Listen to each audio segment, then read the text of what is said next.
Bihira na lang tayo makabili sa palengke nitong pako. In fact, ako nga pangalawang beses ko palang susubukan to eh. Kapon ko na siya nabili, actually kagabi. So, buti naman yung sa parts of it, nariting pa natin yung pagkasariwa. So, let's start. Simulan natin sa paghihimay. Dali, sumabit yung lapel ko. Yan. So, kung natin itong mangkok, nananagtan. Ang kulang dito, para sa talbos, kukunin natin yung pinakatalbos niyan. Dapat yan, yung tangkay niya is may lutong pa. Tapos pag hanapin natin yung pagpuputulan dun sa kung saan parang hindi na natin na pupunan na. Nagbawa dito. Ito yan. Ito. Medyo ano to. Ito. Isang talbos to. Diba? And then ito. Medyo mukuna na dito. Yan. One. Tapos, syempre yung ibang daon yan, hindi masasayang yan dahil kukunin natin yan. So, may isa pa palang talbos dito. Mga daon kunin na natin. Same din to sa paano tayo maghimay ng talbos ng kamote. Then, next na na. Ulitin natin hanapin yung pinaka-makunat na. Kasi doon nagtatapos yung lutong niya. Ito, feel ko, nagtatagpo yung kunat sa kanyang lutong. And then, yung ibang mga talbos, kunin natin.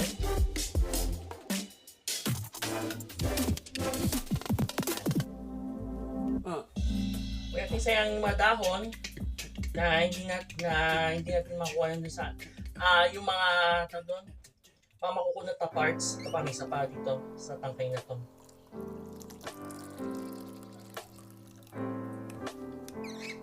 Yan.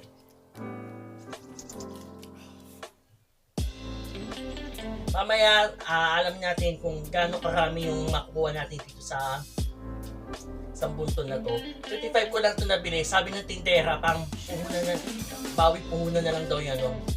Kasi nung nakita ko yung sa store niya, sabi pang ito, bungkus nitong pako.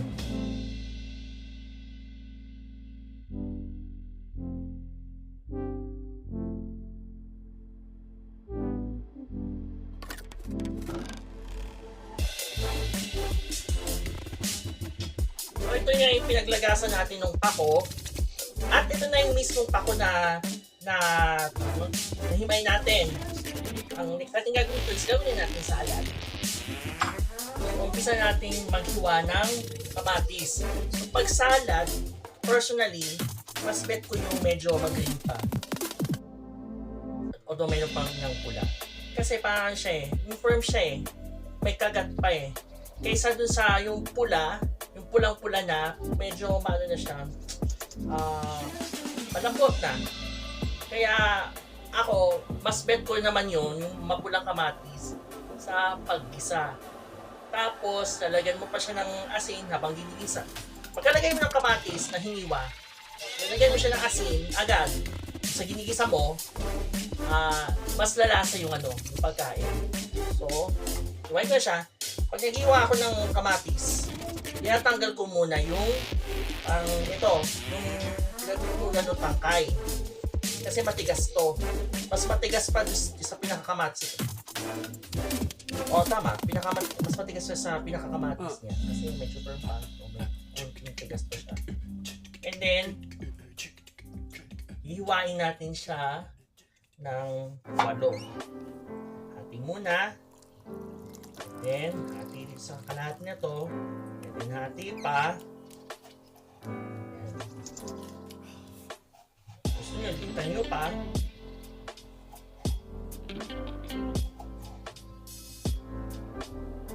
Ito paano may pa siya yung may juice pa siya dun sa puto niya. Lagyan na natin dito. And then, sibuyas. Preferably dapat pula. Pero wala tayong pula. Puti lang meron kasi ang daming nadala ng daddy dito. So sayang naman kung hindi gamitin. So balatan muna natin siya. Putulin muna yung mga dulo. And then ito, para madalian tayong magbalat, hahatiin natin siya agad. Tapos saka na natin siya babalatan.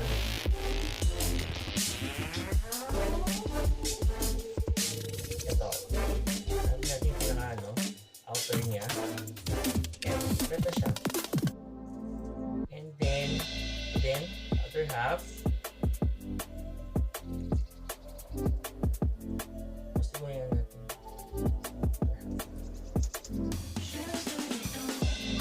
Yan na, tama natin. And then babalat, and then hiwain lang natin siya. Ganito lang. Kasi ito paano may nakakagat pa tayong Kasi sa inyo yun, gusto nyo mas mali pa dito. Pero supposedly sana nagawa ko to pa-rings. Ayan. Ito. And then, bawang. Siguro mga 1 to 2 cloves. Pero, try ko dalawang cloves. Ito, pwede na itong yung maliit lang ng ang hiwa. Kagayatin mo siya. Asa sa niyo yun, kung makakain siyang kainin ng buo. Pwede. Mas maganda ito kung kung maliliit na siya. Ano yun, sobrang sobrang nakakakuya, mapait, ganun. Natin ito. The other one.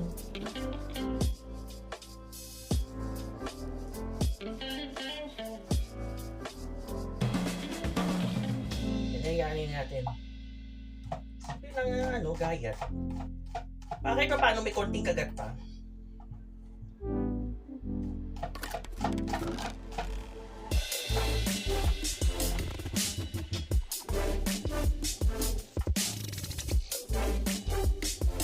Naluluha na ako sa sibuyas.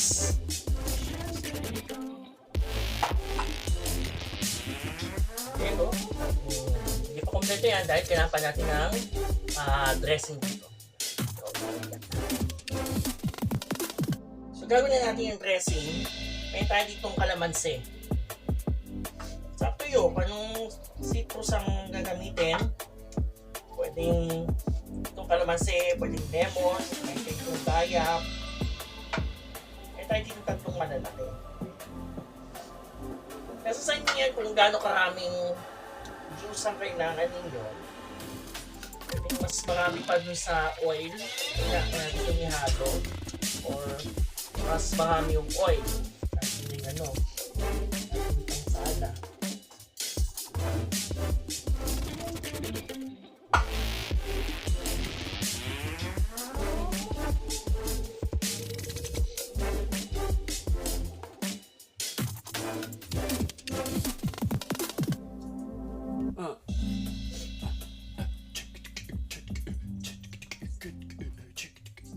Yan, tatlong hiwa na tayo.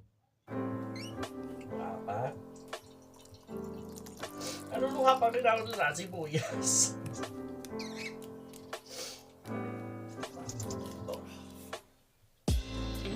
Pang-apat. Sa pang-lima na.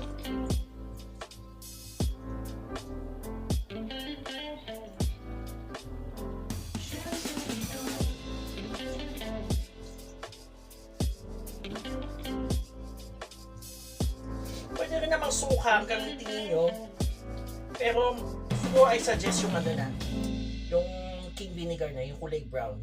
Kasi yung pwede naman yan yung sukang puti. Kasi yung pag yung sugar king vinegar na brown, yung kulay brown, mas yun eh. Mas may linamnam yun eh. Bukod sa asin. Natin yung puto.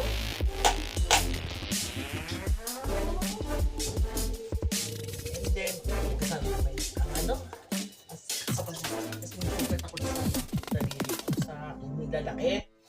And then, susunod na natin is yung oil. May tayo ditong canola oil. So, mga 1 tablespoon lang.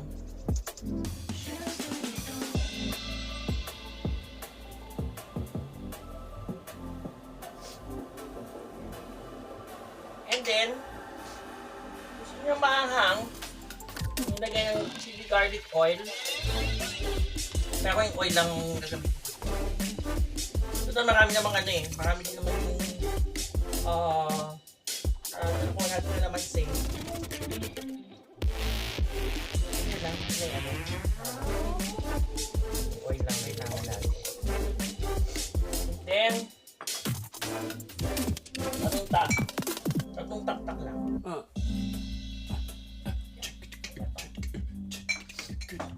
Then, may tayo ditong oregano. 4,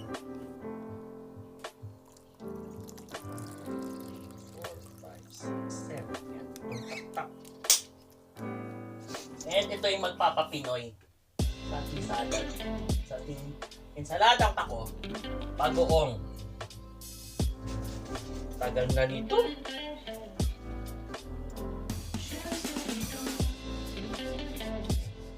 Isang ano lang, isang kutsara lang.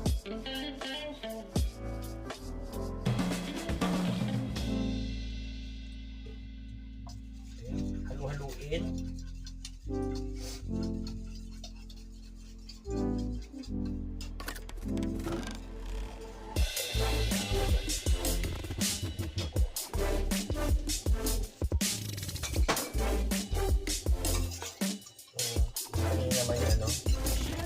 Dressing natin.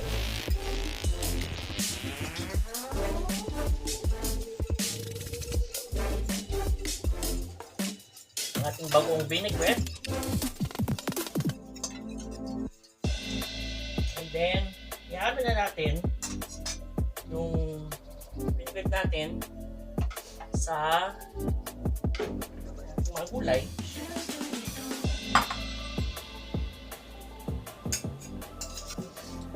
Lang, kutsa-kutsara lang, biglain.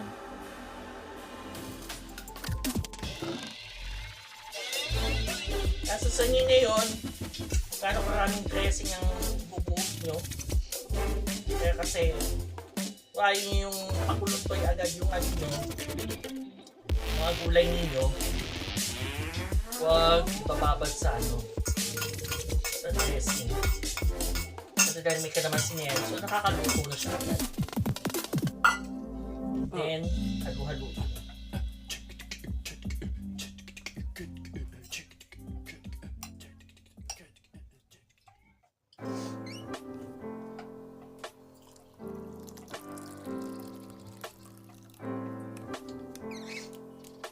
Patitawin natin ano, yung mga kamatis. Ibang ano,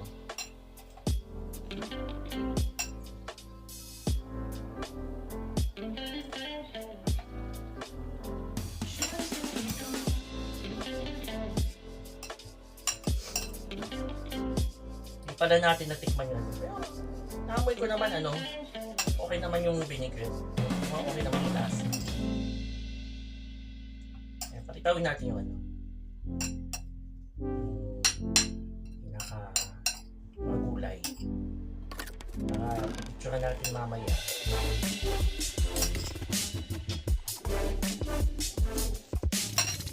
Sinisin natin. Part ng plating, dapat malinis pa rin.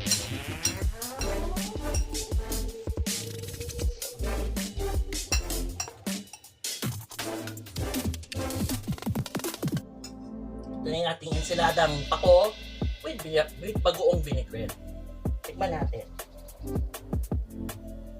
Timping tayo. Lasang-lasa may kalamansi. And bagong siya. Yung alat niya, madali namang na kasi yung iba hindi bet yun eh. Yung amoy, yung alat, yung bagoong, na madali naman siyang nabalansin nung mismo kalamansi. Madami-dami pa naman yun, no? Yung kalamansing ginawa natin sa vinegar. Pero mas masarap ito. Yung nalagyan mo siya ng kanin. Kasi ito na yung mismo kakanin. Parang ano lang, yung bibibang lang. Pero mamaya ko na siya kainin. Tamang-tama, magdalansya kami. Let's gusto pasado. At kung nagustuhan niyo po ang video natin ngayong araw, i-like nyo na po itong video. Share nyo sa inyong mga social media accounts. And huwag kalimutang mag-subscribe po sa ating YouTube channel na Misha. And i-follow nyo rin po ako sa aking mga social media accounts. Nandiyan na po sa description. Makikita nyo lang.